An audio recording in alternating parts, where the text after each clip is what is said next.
Well, there's some more flagging here. So that's a lowland, kind of a swamp. This is the flagging marking the edge of where they're going to cut. I guess they're going to cut all this, and there's the pink stuff that marks the edge of the logging road. Although there's one already here, so it looks like they're going to log all this stuff out here again now. Shoot, there goes my supper. Had a shot at a nice big roughie, and I'm shooting these little tiny 22 shorts, and I hit some of this brush in front of me thinking I could shoot through it, and it didn't work. And now he buggered off way over there somewhere, so no supper for me. Maybe I'll get a squirrel. Hey, fantastic. I'm seeing lots of these anthills, and they're not dug up. Doesn't look like too much bear sign up here this time. Holy cow, the ants have been busy. How many ant bites is that big giant pile of sawdust? And she's a really big old spruce too. Need some more insulation. Here you go. Big old thistle, Canada thistle down. Stuff is just like fur. Not too sticky. I mean, pokey. Pretty soft. Really, really, really, really nice stuff.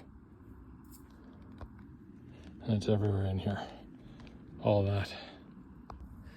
Not only does that Canada thistle stuff make good insulation, it also is another flash tinder. Check this out.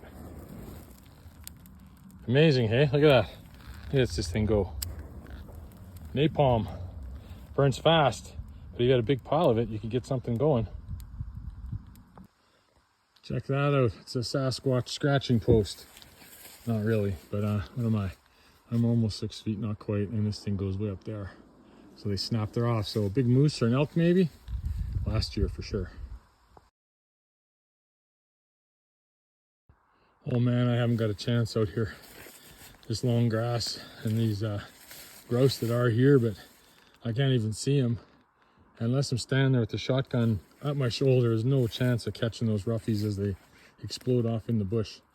I need a dog, I think.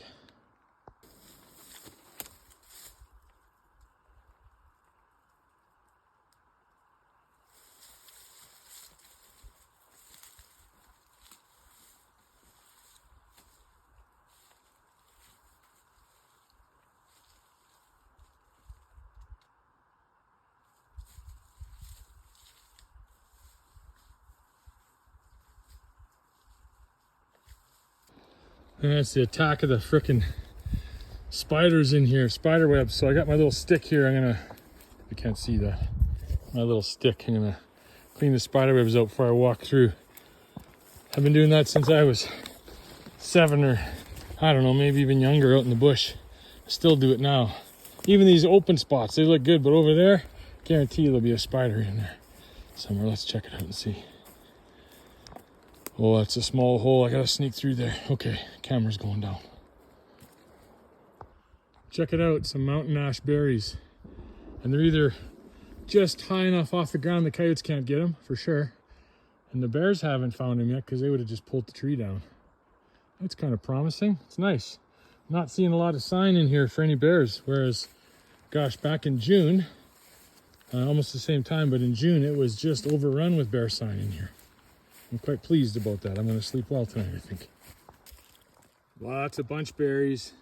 I'm going to put those in my bannock in the morning. Now they're all over the place in here. You probably can't see them. So I'm huffing and puffing as I'm gaining elevation here, and it's hot today. It's like 25 Celsius right now, which is crazy. It'll be probably 6 Celsius tonight, something like that. Just walking through a really nice kind of a hilly area here. It's not super dense, a little bit of a trail, but thinking about that stupid grouse I shot at and I missed it. I gotta tell you, I really hate missing animals because that means I didn't put the bullet where it's supposed to go, which means I could have wounded it. And I really don't like doing that. Even though it's just a grouse, just a bird. I just really feel we have an obligation. If we're gonna hunt, we do it properly. So I'm kicking myself for that. I know better than shooting a little 22, 29 grain projectile through some bushes. That was just stupid. Anyway, here we go. Keep walking. Coming up on home sweet home for the night. I've been at this spot a few times. I like it. It's on a kind of a prow, if you will, of a point, which means a bit of a hill, and it kind of ends out here on the end. So it's on its own little peninsula. There's a big game trail going up there, but I think that might be cows made that one anyway. And then it funnels off down behind. So what that means, all the animals probably follow in there. And I'm sleeping up around the corner, up over there. So a little bit out of the way. So here's my fire pit, and this was originally just for ambiance. It's a bit lower than where I sleep, and so normally I sleep up there, and normally I run a line between this tree and that tree. I think I'm gonna run between this tree and that little tree over there just to get my tarp a bit closer to the fire this time. But then this is a low spot here. So thinking if I'm gonna sleep there, I might have to do some gardening. Let's see, I'm not sure if I wanna do that, but it might be cold tonight. I might want that heat.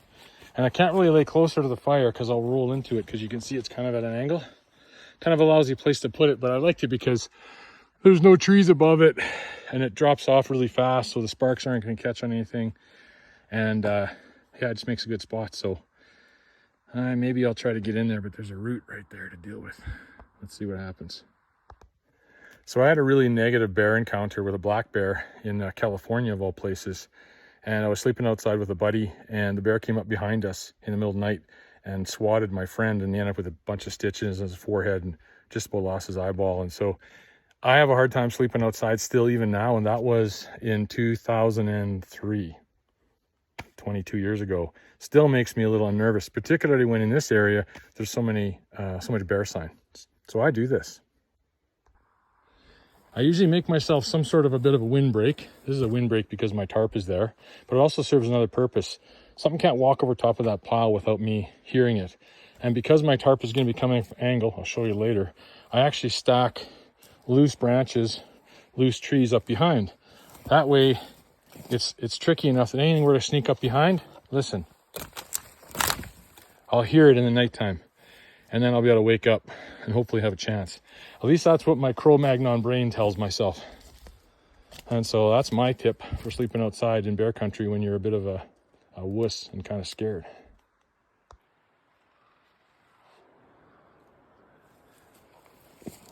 So this is funny, you might laugh at this. This is a candle that I made out of the cheese covers from those mini Baby Bell cheeses. It actually worked okay at home. I'm gonna try it here. I have a feeling it's gonna burn down really quickly, but that's okay. I've got some other things I'll show you tonight to make some better light, some better natural candles. Well, heck, look at that. Caught myself with a sawtooth. Not deep, but it's in a weird spot. So I'm going to clean it up a little bit, and then I'm going to show you a natural bandage. First thing I'm going to do is put pressure on it. Just hard pressure. And amazingly, our bodies are very adept at solving our own problems. So no band-aids, just pressure. Firm pressure. I'm going to hold it, and preferably above your heart, but this isn't gushing blood, so I don't need to. I'm going to hold it hard, hold it for a couple of minutes, literally a couple minutes. When I take my thumb away, it will have coagulated and stopped, and then I'll put a little dressing on it with some balsa fir sap.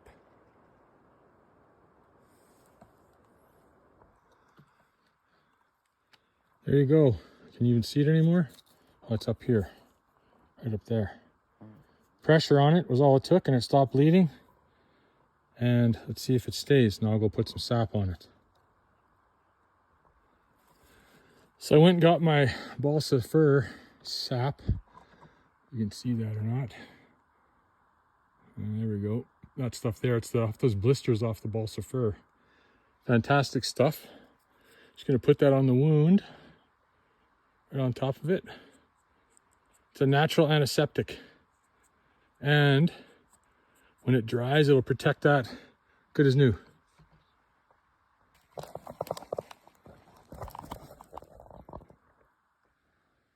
So I'm sure you're wondering, what in the world are those stakes for? No vampires out here tonight, but I'll show you a bit later what we're going to use those for. And this will be a video after part of the other video. So tonight I'm going to experiment with some different fat wood torches. This fat wood is really substandard. I took it from a big long running seam in a standing dead spruce. So we'll see how it goes. Basically you split it, keep them split apart. Some of these ones I've actually put a little rock of resin in the top. See if that goes. I'll see if these last. I mean, they're not supposed to burn for hours, but if they burn for 10 minutes, even better than nothing. I'll give it a rip and see how it goes later. Just realized that anybody who doesn't know what I'm talking about, these conifers, they have sap in them. Whenever there's damage, the sap collects. And you can see here that this surface is very, very, very saturated with that resin. The resin is extremely flammable, and so that's what we're going to try and burn. Let's see. That should do. Just going to take that guy off. Put the camera down so I don't chop my leg off. And I've sharpened that. So this is, the sharp end is the butt end of the branch of the spruce. This is going to be a nail. I need a hook to hang something on. Well, let's pound this hook in. Let's see if it works. To a live tree. Let's see what happens here. I think it might be a little bit too...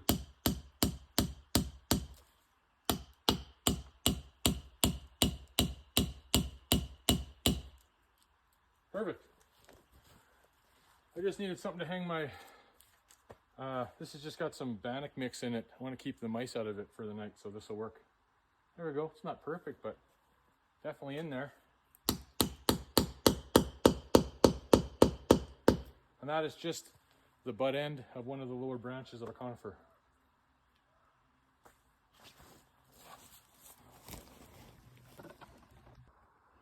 Oh yeah, here we go. In case anybody wants to know how I hang stuff up, take a small stick, and this butt end is the full of resin. It's just basically one of the branches, and just pound it in, sharpen it, and pound it into the tree. It's pretty good. There we go. This is a really cool mug that Tom Kohansky gave me. Pretty nice. Thanks, Tom. I appreciate that. Well, here we are, all set up again, same place. Got some tinder and whatnot ready to go there. It looks like a lot of wood, but it's really not that much wood. It's all quite small. I'm gonna try to go without my down jacket on tonight. We'll see, but I realized that I only brought a little wool button up. I don't even have my sweater, so maybe I'll be wearing that coat. Depends how cold it is. It's really cooling off right now. It's about 7 o'clock at night, and the sun's, you know, almost set here, so we'll see what happens. But gorgeous little location here. Looks out over top of their valley, which is nice. There's a bunch of game trails down there. I'll hear stuff walking through there most of the night, actually. A little freaky, to be honest with you, because you can hear them snapping branches and stuff down there, but usually just deer that are walking through. Although there's a few moose in here and elk, but didn't see any sign of the moose here this time. Creek's just down over there in that little valley, and it runs way down out over there. So run down there and get some water so I can get some tea on for the night. There we go. Here, let's take you for a walk down to the creek. All right, Bear. Here I come. I always make some noise because it's quite loud down there, and there's a really big game trail. This here is mostly me going up and down, but there were some cattle in here not too long ago. They really tore it up.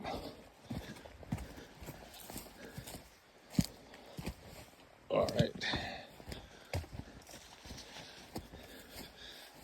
Stuff's starting to change a little bit here. I'll do a quick look for some grouse. Maybe I will get some supper after all. I literally have nothing to eat, so I think I'm gonna go collect a bunch of bunch berries. Maybe some rose hips. There's some bear root and stuff in here too I could probably grab, but I don't feel like it. Oh, there's some stinging nettle right there. That'll be a little bit sour now. It's old, but I suppose I could dig some up if I felt like it. But I should just take the leaves, basically. Yeah, it's nice down here. There's that little creek. Little babbling brook. You can listen to it. I will boil this water.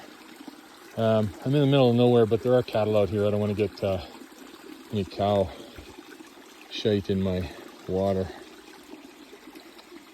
Last time I was out here, there was a big animal walking back and forth through there all night long. I'm pretty sure it was a moose that was kind of wandering around grazing on the little the little branches right here. It's kind of cool.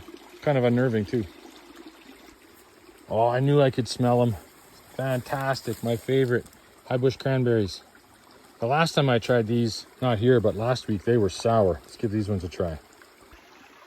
All right, first bite. Oh man, that is so sour. That's like, you know those kids eat warheads? It's like that, but worse. Wow, those are sour, but those are good. Needs to freeze out here first. There's a whole bunch. Maybe I'll put that in my tea. There's hundreds of these things here, but that's probably all I'm gonna have for now. I'm not sure my guts can take too much more of those. They're pretty sour. Maybe I'll dig up some roots. Let's see. Let's take you a little tour. For those of you that are just tuning in, you'll see all the little tripwire stuff I put around behind my tarp. Kind of angly things so that if anything puts their weight on any one of those, it'll pop and make some noise. Probably won't do anything in real life, but in my brain, I sleep a lot better. Gosh, it's nice out here. And she's boiling already. Doesn't take very much. I wanted to boil some water quickly, so I just threw some small spruce branches on there. Man, those things go up fast. Heat like crazy. I really like this little place. It's nice up here.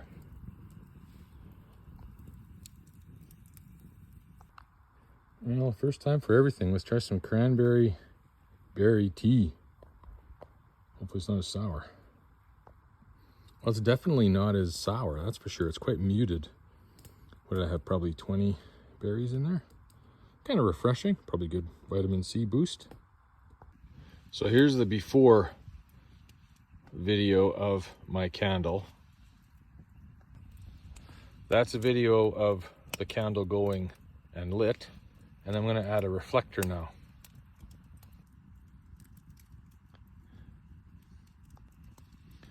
All right, there's a video of the candle going by itself. Now let's add the reflector. The reflector does two things. It reflects very well, but it also prevents the flame from flying around so much because of the wind. Much brighter.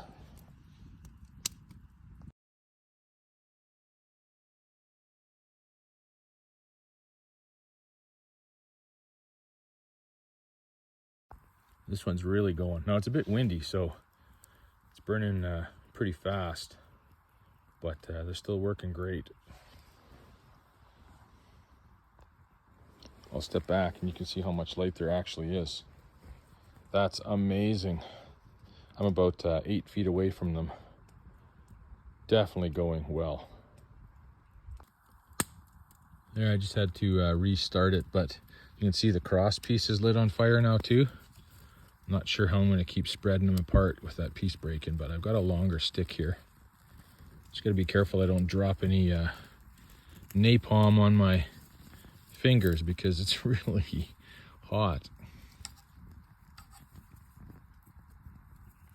There is a magical distance at which they seem to burn better.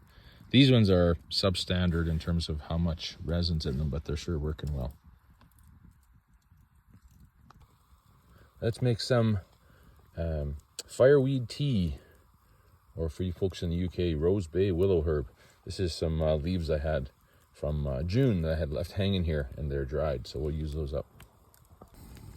Well, good morning, everybody. It's a nice morning out here. Gonna have some bannock and some tea. Oh, looking really good. Well, good morning, sun. I'm having my bannock slightly burnt because I got impatient. I'm ready to start the day.